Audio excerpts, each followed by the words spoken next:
Владата не смее од стопанството да бара вештачко зголемување на минималната плата, сметаат бизнисмените. Реакцијата доаѓа од фактот што представниците на бизнис секторот и владата се уште се немаат договорено за најавеното ново зголемување на минималната плата за околу 600 денари.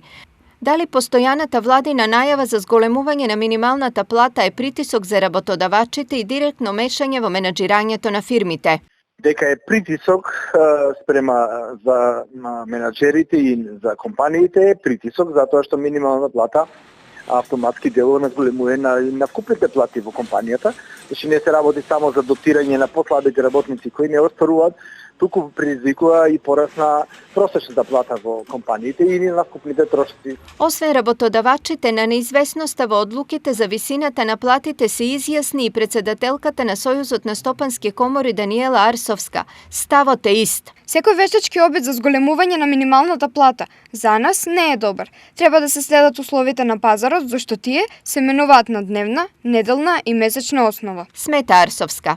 Од друга страна, иако претежно молчи, синдикатот исто така бара зголемување на работничките плати, бидејќи животниот стандард на вистина треба да се подобри. Дали е можно и кое е доброто решение за двете страни?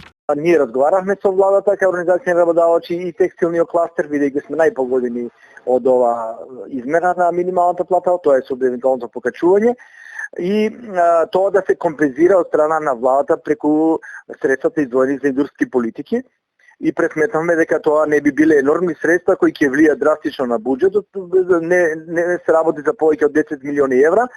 То ослободување на дел од придонесите или со субвенционирање на дел од придонесите, тие работодавачи ќе можат тие средства да ги стават во нормален тек, тоа да ги прикажат како просечна плата и тоа би се покажало и пораст на просечната плата во Републиката.